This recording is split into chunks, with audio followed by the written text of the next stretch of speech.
Welcome, welcome, welcome. Today is very special because I have a special lady that is going to share her leadership journey with you. So, as you know, we are on the program East Meets West. Today, we are having a East Meets West in Guyana. As our guest speaker here today is no other than Dr. Joy Maria Wilson, transformational leader, is a sought after leadership development and counseling consultant who is very passionate about empowering people to lead rewarding lives. And I can see how we both in line with where we're going with that and how we our like-mindedness in empowering people. Her life work is to enhance human character, develop leaders, and transform culture through coaching, mentoring, research and writing, and psychoeducation. A presidential member of the American Association of Christian Counselors, AACC, university adjunct and counselor, educator, psychoeducational trainer. Her background is just amazing. She serves government, private organizations also. She traveled to three continents, the United States of America, and several Caribbean countries in humanitarian service for her professional development and during one of her job assignments. Dr. Wilson has been serving the body of Christ as a practical Bible teacher since 2006. She volunteers as the chairperson for the Ghana National Board of an international nonprofit organization, member of the Caribbean leadership team of another, and member of the Network to End Domestic Violence Network of Third.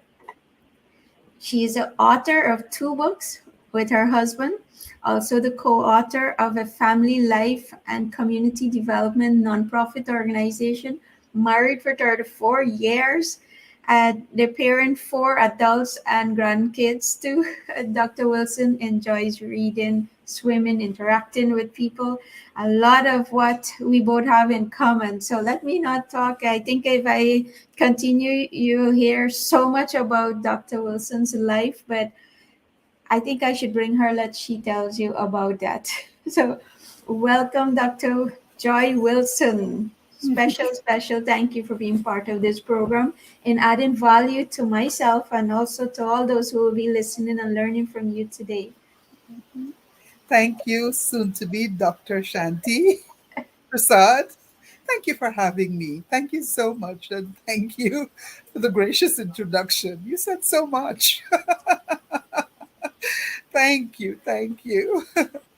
So, what are we talking about? So, Dr. Wilson, this program is a lot of leadership and it's adding value to us that we can get to learn how we see leadership from different angles. And I love the every one of us learn something in different way. And but today I know you're going to talk a little bit more about your leadership journey, and we're looking forward to hearing how you have impact the things you did, the things maybe you went through. Anything you want to start off by sharing your walk and how that. And I know you also gonna share a little bit during the program about your books. And so you guys are in for a treat from Dr. Joy.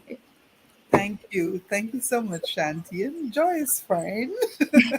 One of the things I'm most passionate about is character. Character. Distinguished professor of the Dallas Theological Seminary, Dr. Howard Hendricks, said a profound thing.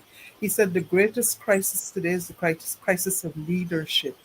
And the greatest crisis of leadership is the crisis of character. And as you think character, it challenges you to think, where did human life start? What is the role of emotions? I think one of the greatest lessons I learned as a leader, I'll talk around the issue of the lessons I learned along the way in my leadership development. One of the greatest lessons I learned is about the function of emotions. You're thinking character, emotions, and you couldn't think about character and where you develop without thinking about family, because everyone came from a family of some sort.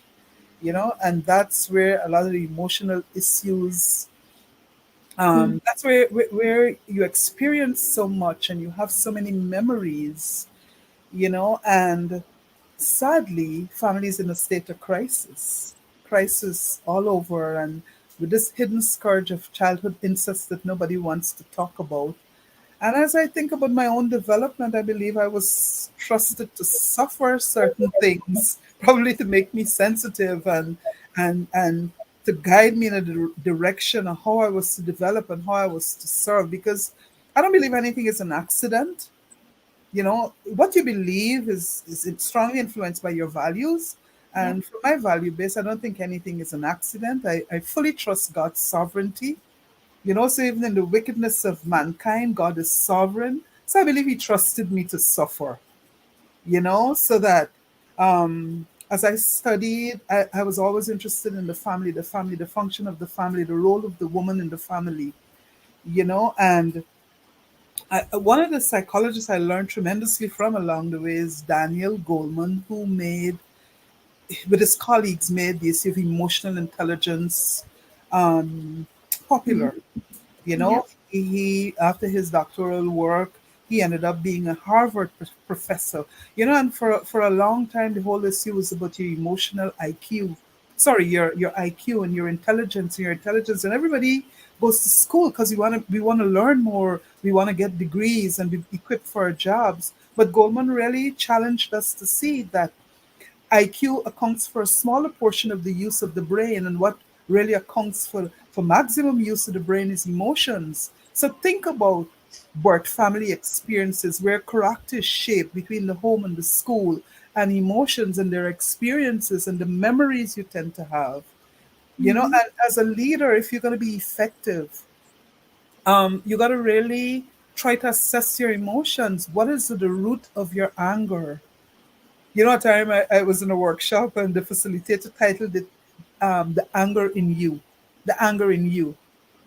What's at the root of your anger? You have to assess what's at the root of your disappointment. Your emotions are valuable. You have to, as you think of Goldman's pillars, foundational Mm-hmm. pillar for leadership, self-awareness. Self-awareness. If you're going to be aware of yourself, you got to acknowledge the emotions that you deal with and understand the roots of those emotions. And for me, I had to understand where my anger was rooted, that it was rooted in my experience of suffering childhood incest, my experience of struggling to understand why did my father impregnate a mentally ill woman that I was born, and struggling with what's the purpose of my existence? What's the purpose of my existence? And one of the things that excites me, um, Shanti, as I think about my students and my counseling clients and all the people I have opportunity to serve. And that's why I'm glad we're having this discussion about the issue of leadership and influence and all of that. My commitment is to be an effective leader, an effective servant leader. That, I must be a safe space to people, because the thing is, when you're not aware of yourself, and when you don't understand why you're angry, when you don't understand why you're fearful, when family didn't function effectively to establish boundaries in your life, then you grow, you have no boundaries, then you could be in a space where you have false shame, from those experiences, and all those emotions have energy attached to them. And basically, it saps the creative energy you need to lead effectively. It takes that energy from you. And Mm-hmm. then with those fears and anxieties, you got boundaries in places where boundaries don't need to be. And then sometimes you don't know where to have boundaries in your life, and you could struggle so much. Yep. Dr. Joy, I think you touched on some key aspect of our society here. And, I really appreciate and admire you coming out and be open about, what you suffered as a child, and, speaking openly so that others can feel it's like giving them a voice. And I could see how many people go through the entire life would not speak about the things they suffered, and because of that it actually limit their life from being successful. because they kept holding on to these things. And in the family structure that you're talking about, we can see how much that is broken in this day and age. Our society, kids are being brought up now with grandparents. There's single parents, and that kind of family structure that build a value system that you're talking about here, so that we can be groomed into strong leaders. And so it's really amazing that you're speaking on this aspect here. And we had a program. One of my colleague from England was we talking about emotional intelligence too. And so it's something, it's a very big topic that cannot be covered in half an hour or so. But Indeed. indeed, this self-awareness. And you know I would like to hear, maybe what can you say to those who might be struggling, because that's self-awareness also. Some people don't want to confront exactly what they're feeling, right? Those feelings, so they bury it and they hide it.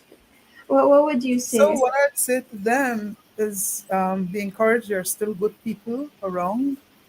You know, I trust that I've helped to enhance your self awareness today by talking about what affected me, to help you to throw away false shame, to honestly evaluate the roots of your anger, the roots of your anxiety, two core emotions that is a grave threat to mental health. As you think now, of the growing numbers in relation to mental health problems. Nobody wants to talk about mental health, but if you're going to honestly evaluate emotion and the function of emotions, you got to understand where it becomes a threat to your mental health.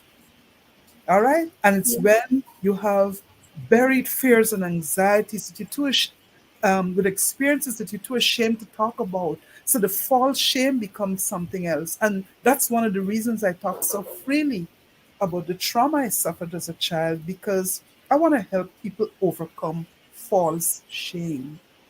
And I want to say to them, there are safe places where you could seek therapy. That's one of the ways to help you. Cognitive behavioral therapy is the best known treatment in the world for depression. I mean, sometimes some people, their mental health is so threatened that they have to get psychiatric care, but there's a lot, and that's what the World Health Organization is calling for now, community based mental health intervention. When you're too stressed to get out of bed, you have a mental hmm, health challenge. It's nothing to be ashamed of. And what they're calling for is through our relationships, through everywhere you could help. When they develop psychological first aid, basically they're challenging every person to do all we can to help other people. And it begins simply by just greeting people and being gracious and humble and kind and understanding that when you're given something in life, it's not for you to lord it over other people. It's for you to be an effective steward. And one way to be effective stewards of the gifts we've been given as leaders is how we treat people. yep, One of the things to help people with their mental health is a wholesome relationship. So when we are our best selves, and we could offer people wholesome relationship as a way to help them. So I would say to people, you know, take off the false boundaries, and so that you could connect with people, good people who will help, because there are good people. If you hide yourself and protect yourself, then your boundary will be too rigid and you don't open up to allow the people in who could help you. All right? So you have to have a sense of what's safe for you and what is not safe. I just pray that people will grow and learn. And I mean, there's a wealth of resources out there for people to learn. But I just hope even through this conversation, people will understand that some people mistreat other people because of their own problems. And sadly, when you don't have the emotional boundaries to understand that, because other people mistreated you in other settings, you internalize further mistreatment. And one of the first things I want to help people to understand is that some people mistreat people because of their own problem. So if they say something unkind to you, you don't have to internalize that. and believe that. You have to learn to set emotional boundaries to understand that is where they are and that's what they think, that's what they have said, whatever values influence how they behave, that's not who I am. Definitely. I had a difficult history, I suffered some difficulties, but that doesn't define me today. And if you need to Hmm. mistreat somebody to feel good about yourself, that's where you are. And you see, it becomes a challenge in the workplace because people don't know, people don't understand that, and then sometimes you react, and then people just slip into the issue of bureaucracy and hierarchy, and you're insubordinate and you're disrespectful, and sometimes you're disciplined and you're fired when the boss was wrong, really. People just take advantage of their positions, and Yep. I hope I said something that somebody got something out of that. I'm But sure. learning out of your awareness of what has affected you, what is at the core of your emotional function, you learn to manage you. You learn to manage you. Okay, out of that awareness. And then, as Goldman said, that helps you to be more sensitive to other people, be more sensitive to other people, and then have more effective relationships. And I love what Gandhi said, be the change you wish to see in the world. And some people, they're busy blaming other people. It's about who hurt me, who did me this, who did me that. And we have to stop the blame. I often say to my university students, and I say to other people, what use would I be to society if I were still blaming my mother and my father and still complaining? We have to stop the blame, stop the complaining, and take responsibility for being the most effective leader we can be. I take responsibility for being the most effective leader I can be.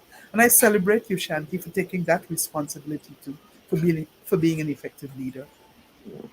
Dr. Joy, thank you for that. You said one of my favorite quote that I pretty much live by, and it mentors me. Is the same quote from Mahatma Gandhi: "To be the change Be you the want to see in change. this world." Stop the complaining. Be the change. Yeah, and for me, I think that what little thing can you do, and sometimes we get caught up in this thing that we need to do something really grand and big to bring some change, and sometimes it's just a simple thing like you might how you put it over to manage our own self.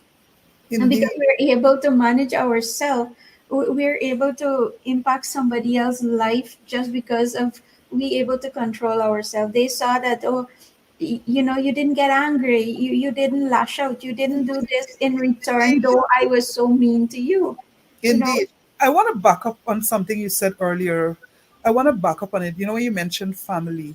And I just want to make it clear, because I don't want people to think that you're stigmatizing other kinds of families because I have a nuclear family, and you mentioned children being raised by grandparents and single parents, which are our realities. That's the reality of our culture. That's our context. And Mhm. what I want to say very clearly, it doesn't matter if the parent is there or the parent is not there and it's the grandparent or an aunt or whomever, what matters most is the child's safety. The child's safety. And it's not about material wealth, you know, meeting the child's needs as best as you could. And what it must challenge us to do is understand that if I have a loaf of bread, I have enough to share. And for us to get back to the place of humility where I accept what someone gives me, and for us to also be good stewards to be ready to share with those who have need. So it's not about material wealth. What matters most is the child's safety, protecting the child, Yeah. protecting the And child, protecting the children. the mental part of their safety too, I Of would add. course, of So that, course. That's the core. That's the core.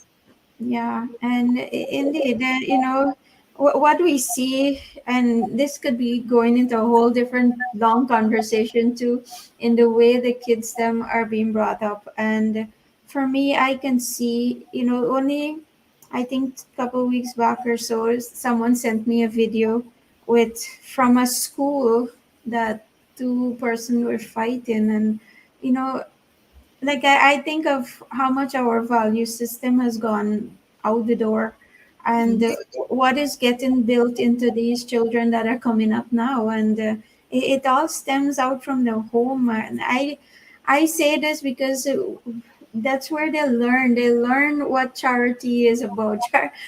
Charity begins from home. We learn how to manage our emotions even from home. We learn all of these things mimicking, the leaders that we are seeing in our homes, whether it's the grandparents or whether it's their parents. They're what they see from you, that's what they mimic. And Indeed, and what you're saying is character problems being transmitted from generation to generation because of the issues of values and all those issues. But it could be corrected, and that's why I'm very passionate about the opportunities I get to train teachers and educators, because as educators we have an awesome opportunity to arrest the problem in the classroom. If the nursery teacher understands the importance of treating that child and that child's family with dignity, no matter what is their economic status, treating that child with dignity, nurturing and protecting the child, the primary teacher, the secondary teacher, the university lecturer, the vocational educational facilitator, if leaders, and indeed, back to what we said, Shanti, everyone taking responsibility for being the change I wish to see in the world, being the change, and just doing the best we can to yeah, nurture human relationships, treat people with dignity, treat people with kindness, to protect humanity as best as we could. And when we're not aware as leaders, and when we have our own emotional problems, guess what? Hurting people hurt people. And that's how the problem continues through the generations, the character problems. exactly. And so I think some amount of it is more sensitization too, of people to understand that if someone is trying to hurt me, it's likely, I put it this way, sometimes you'll be peeling the onion for them. That's why it's hurting them. Truly. I Without, sometimes, if I'm willfully trying to hurt you, then it's something in me, the hurt in me, I am giving it back to you despite who you are. Indeed, and that's where the issue of self-awareness come, because if you're not aware of what you have hidden and buried, when other people come at you in the wrong way, then you have an emotional reaction that you're not even aware where it came from. You're not even Yep. aware because there's something hidden that you're not dealing with. But if you're aware, then when you see that mistreatment coming at you, you know how to set boundaries. You know how to manage yourself, as you rightly say. I'm not getting angry at that. You're aware of yourself, and you're Mhm. aware of the kinds of things that could trigger you, and you understand how to set boundaries to manage your own behavior. Back to what Goldman said about self-management, to manage your own behavior. Yep. And I think that is something, I found now many people are asking me to come and do emotional intelligence training with their teams. And you could see, I don't know, for me, I think years back, we didn't, maybe it was there. It's just people maybe didn't know to label it as emotional intelligence, that this is some aspect that we need to know too, not just the IQ part and the skills and the intellectual part, but now Emotions. this part here too. And I could see in the future how this is playing out here now, that it's all about relationships. Indeed. It's going to be all about relationships. I mean, you can go and get any knowledge you want right now, even free, right? It's freely available. Yeah, But yeah. you now, With the the information emotional. superhighway. Mm-hmm. Yep. And But so you don't fix the emotions. yep. So it's about you now.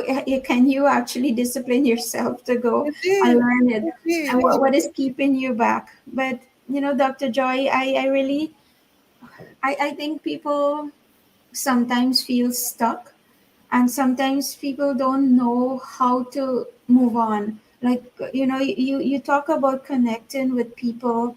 And, for me personally, I have mentors too in my life, and there So are do things I. that I need to bounce off of someone else that gives me a different perspective, because they are far ahead of me in that area, whether spiritually, whether in whatever area.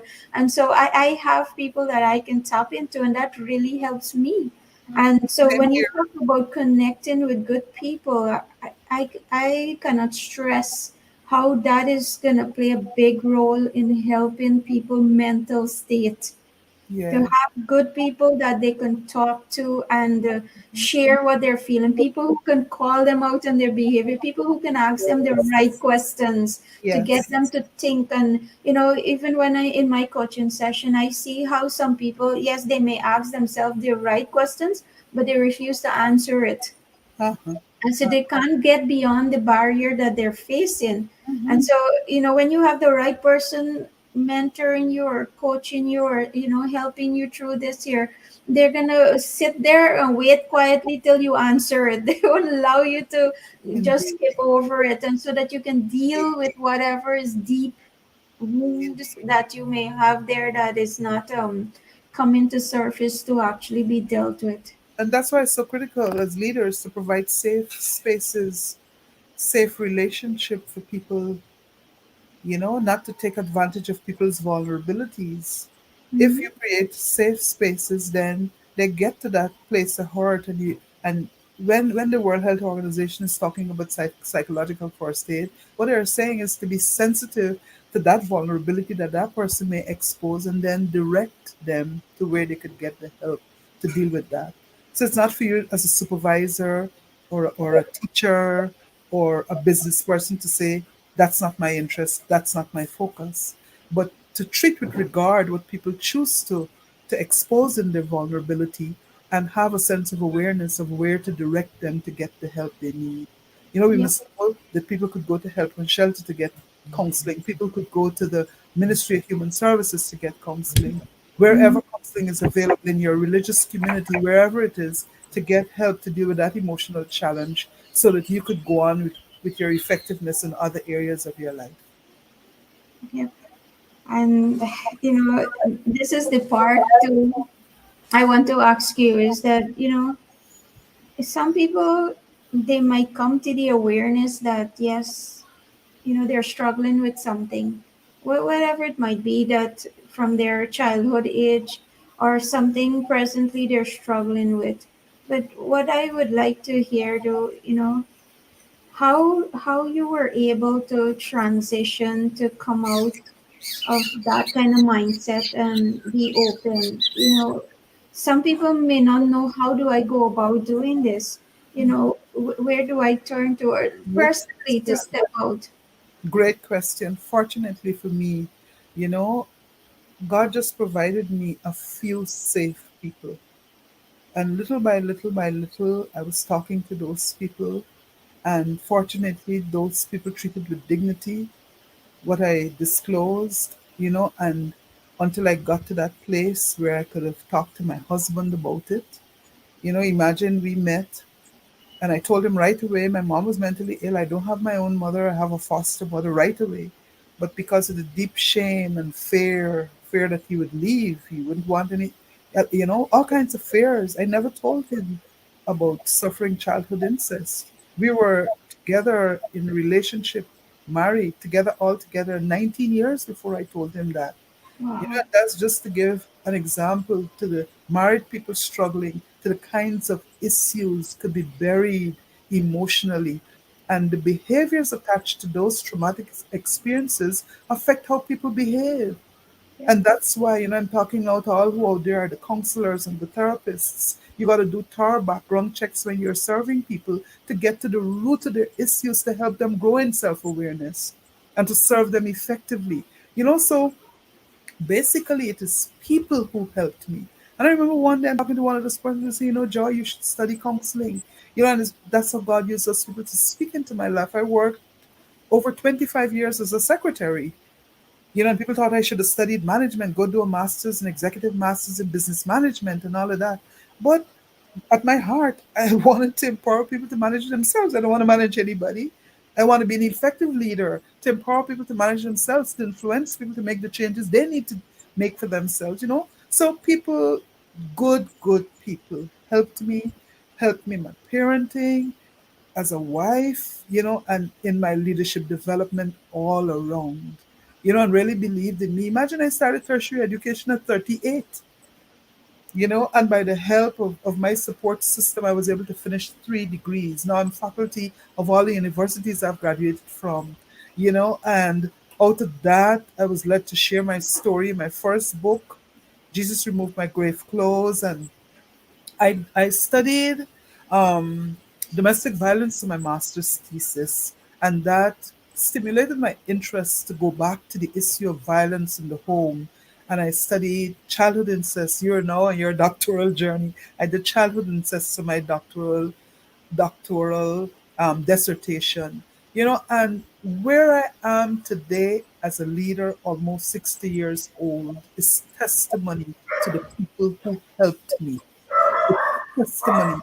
My husband, um, friends, family, the few people who saw this troubled girl who didn't know to behave herself, who didn't know to manage her emotions, who didn't know to control her anger, the few people who saw that gem of the person God created me to be and nurtured that the best they knew how. The best they knew how. Nobody's perfect, but the best they knew how. And thank God those people are still in my life, cheering me on, celebrating me. And I thank God for my husband. We've been together over 42 years, married over 34. And so at this stage of my life, with all that God has given me, I just want to be a good steward, giving it back to Him every day for His glory and helping everyone I have opportunity to help, to say to them, you have nothing to be ashamed of, to help them to find the root. What is the root of that fear? What is the root of the anger? What is the root of the shame? What is the root of the disappointment? So that's the long answer. The short answer is the few people who came along. The few people who came along. Dr. That Joy, allow me to you're talk, listen. speaking, and tears just filling up my eyes to see, and I thought as you're speaking that here is a woman that, you know, society might think that, oh, you're not good enough or something, but you're breaking all those barriers there and show really what you're capable of doing, and you Yeah, know how your god-given strength, how you just within a short time what you're capable of accomplishing. And that's why I do believe that, people who are listening to this here, and others will I encourage to share this small talk that we're having here with those who want to hear. But I want to let people know, many people there go through really, backgrounds that actually was so terrible. You could think of the worst possible thing, but yet they hold strong and they come out of it. They choose, as you said, to take responsibility for their life and do something about it, right? They don't just live. And I could imagine it's a mental strain because 19 years, to hold on to it. emotion affecting the marriage, affecting the family, affecting your parenting, affecting you all around because you got this dark, dark, painful secret that you're too ashamed about. And I encourage people, and that's why for me as an educator, as a university educator, my classroom must be a safe place, for people to know that I can learn, I can achieve, I can succeed, even if you didn't get to do it earlier, you're now coming back. You're working and you're fighting to raise family and learning, because that's where I was, raising 4 children, working full time and studying, trying to make a life, because I was out of school at 14. I often tell my students, if you got CXCs, you're brighter than me because I don't have any. As an adult, I went back to the education system to try to develop myself. And I just want to say to everybody, there is hope. There is hope. Run from the people who want to continue to mistreat you and who want to victimize you, and draw near to good people who will help you in your journey, because there are still good people. I trust I'm a testimony that there are still good people. There are still good people. And that's how you have to learn to have effective boundaries to cut off those who are not good. And sadly, sometimes you got to love and honor and forgive your parents, but you got to cut them off. Some parents got to be cut off. Like the father I had, He got to be cut out my life. He couldn't be exposed to my three granddaughters and our three daughters, not even our son. He couldn't be exposed because he was dangerous for children. If he could have done what he did to me as a child, he is a dangerous person. So a parent like that, you forgive, you have to honor that parent. If they need care, perhaps if you could afford it, you pay for that care. If you could afford to, whether you could afford it or not, you do your best to honor that parent because it's for your good when you honor those parents. You know, if a mother prostituted you, that's a mother you got to keep far from. And when we're talking about effective boundaries, that's somebody you got to keep far from. But my hope, one of the things I'm passionate about is being a spiritual mother, being a mother figure in the lives of other people. Then your boundaries must allow you to learning about boundaries must allow you to let your boundaries down to allow good people to come into your life. You know? Definitely. And I like that you stressed on hope. I Yeah, think there's hope, this man. is There's what is hope. There's short hope. in people. Like many people give up. They give up on their marriage. They give up on life. They give up, and maybe success. They give up on so many things because they don't see hope. Indeed, indeed, indeed. And I'm glad you touched on marriage because when you think about family and the trauma of family, it's both people coming from tough places, and sometimes what it requires is just honestly evaluating your relationship. Nobody is all bad, getting help, and honestly evaluating your relationship. What is good about that person, and help that person to develop their strengths and help them to address the weak areas because nobody is perfect. And sadly, divorce rates, the first marriage is 50%, second marriage is 75% in and out the church. And sometimes we just got to determine to be the better person. You're looking for somebody to complete you, and you just got to find your completeness in Christ and be a better person. Be a better person. Otherwise, just like in other relationships, the negative emotions, they tend to connect. My negative brings out your negative, and the relationship is toxic and hostile. The same happens in the home. Whereas when I become a better person, I could be more effective in relating to you, you know, mhm, better manage anger, as you said earlier, manage your anger better. yeah, It's too so much. We don't have the time to break it all down. But I yeah, trust and that people but got something I love that about this you call. touch leadership in the home, bringing out Yeah, that nothing aspect there. starts. Hmm. Yeah. And so for you to even be a better leader among whichever team you're leading, wherever you're leading from, indeed that Indeed, emotional awareness that of steps in course, of for your course. personal self. And I want this self-awareness before you could even go to help someone else. I would say start with you. And I Indeed, always believe change starts with you, of course. And as as an you think, individual. indeed, and as you think leadership, we have to consider the personal and the professional, and there's no distinction between the personal and the professional. And if I'm fighting to be an effective leader in my workplace, in my church, in my business, and I'm a hostile leader in my home, then I'm a hypocrite.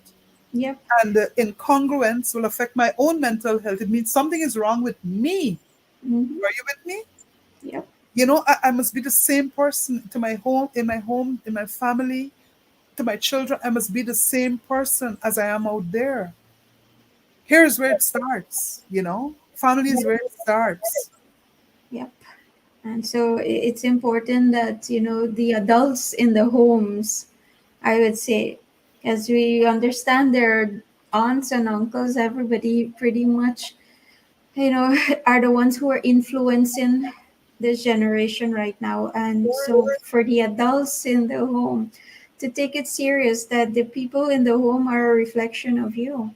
Indeed. And so if what you put off, that's what they're taking. And we have a responsibility as parents, as adults, as a community leader, as neighbors, as whatever, Of course. that we are also responsible for the kids them that are showing up and how they're showing up, and Indeed. teachers in their Responsible for school. each one in Yeah. our areas of influence. We're responsible for everyone to Hmm. nurture, to love, and to protect. Yep. And so I know, Dr. Joy, we're at 40 minutes here, but I want to just one quick thing that you can maybe speak a little bit about your book that we have you have displaying, and just tell us a little bit about this book here, and maybe how can people get this book that you've written, your books then. People could contact me for copies. Publishers and bookstores in Guyana would need to purchase from my publishers, but it could also be purchased online. And I'll post the website. Perhaps when the live under the live, I'll post the website so people could access it to purchase their copies. They could get electronic, or they could have a paper copy mailed to their house if perchance. Some people still prefer to read that. But essentially, this one is more my life story, and my doctoral dissertation is on the same link. That's a useful resource for leaders in and out the body of Christ. It's about how to serve people who suffer childhood incest, Mhm. ministering to victims of incest, a model for church response, but a leader outside the church might find it useful too. So I thank you for highlighting my books. Thank you so much. oh, no, you are a special woman, and I think we are blessed to have you, in our lives. That the impact that you are creating, and how God has used you, it's just for me very touching, and I love to see how we learned as Christians, God takes the foolish things of the world and to confound the proud, and the great. And so how our brokenness was used, to mold others and help them come out from where they're at. And that is just totally what you've done in your life. And I'm so amazed and blessed also to have you sharing, and learning from you too. And so I just want to say thank you so much for your time out today. And I look forward actually to bring you back the next day. We could talk more, on different aspect of how you're leading in the different spheres of your life, and the impact that you're continuing to create in Guyana, not in Guyana, around the world. And so thank you so much, Dr. Joy. Is there anything you would like to close off with, and for our viewers, and any encouragement, anything along that line? Shanti, thank you too for being such a great leader and for allowing me this opportunity to speak to the world. And I just want to wrap up saying to people there is hope. Your experience is not your destiny. There is hope. There are still good people. There are still good people. It's for your good for you to release those who have wounded you, to embrace those who will love, nurture, help, support, and celebrate you. Shanti, I celebrate you as a great leader, doing a great work. I thank you. Thank you, Dr. Joy. And I'm taking away from today's session the word hope. If I could sum it all up, that there is hope. There is hope for change. There is hope for betterment. Whatever you might be going through, there is hope. And I want to leave that with our viewers. Be safe and stay safe. There is hope. Enjoy.